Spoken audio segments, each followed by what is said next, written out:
Então, a primeira pergunta que eu quero te fazer é como que é o formato, né? Como que é o padrão, costuma ser o padrão das questões de prova de São Paulo, de residência médica, né? De saúde coletiva. Primeira coisa, acho que a gente precisa pensar que saúde coletiva é um tema que é muito prevalente nas provas de residência, né? E é muito cobrado. Tem algumas provas que, por exemplo, a prova da USP chega a quase 20% das questões só sobre saúde coletiva. Então, é extremamente importante que os alunos consigam focar nos assuntos que mais caem, né? Saber um pouquinho sobre legislação do SUS, saber sobre epidemiologia, e não deixar esses assuntos de lado. Apesar de saúde coletiva ser um tema que geralmente a gente não gosta de estudar, não gosta de falar muito, precisa se apropriar desses temas para conseguir garantir 20% da prova, que é muita coisa se a gente pensar, né, nas grandes áreas da medicina, nas áreas que caem nas provas. 20% é muita coisa, a gente precisa dominar o assunto para conseguir garantir pelo menos esses 20%. E uma coisa importante que a gente sempre fala é que, assim, o volume de matéria, né, ele costuma ser um volume menor, né? Isso vale não só para a saúde coletiva, mas para a GO e pediatria também, né?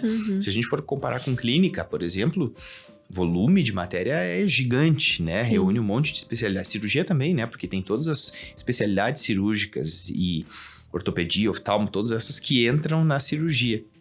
E se a gente for juntar GO, pediatria e saúde coletiva, o volume de matéria é menor, mas o número de questões é muito grande. É o mesmo, né? É o mesmo de clínica, é o mesmo de cirurgia. Então, realmente, assim, saúde coletiva, GO e pediatria tem que garantir, né? São as três áreas que precisa garantir. Exatamente. Não só para aplicabilidade ali na prova, mas também para você se apropriar para ser um bom profissional, né? Se você quiser ser um bom profissional, independente da escolha, da especialidade que você vai fazer, precisa saber sobre SUS, precisa saber sobre saúde pública, precisa saber aplicar isso no dia a dia, até porque SUS, vigilância epidemiológica vai estar presente nas nossas vidas, independente da especialidade para onde que a gente vá.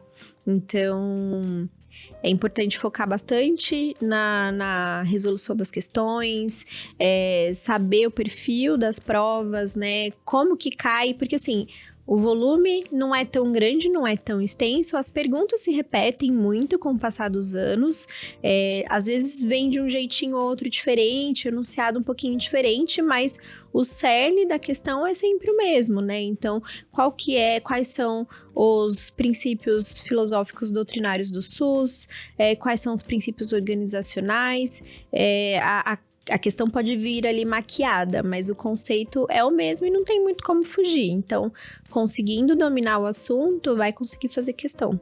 Focar nas questões de bioestatística também vão ser importantes. Então, lembrar de interpretar os dados, de saber os conceitos, não decora.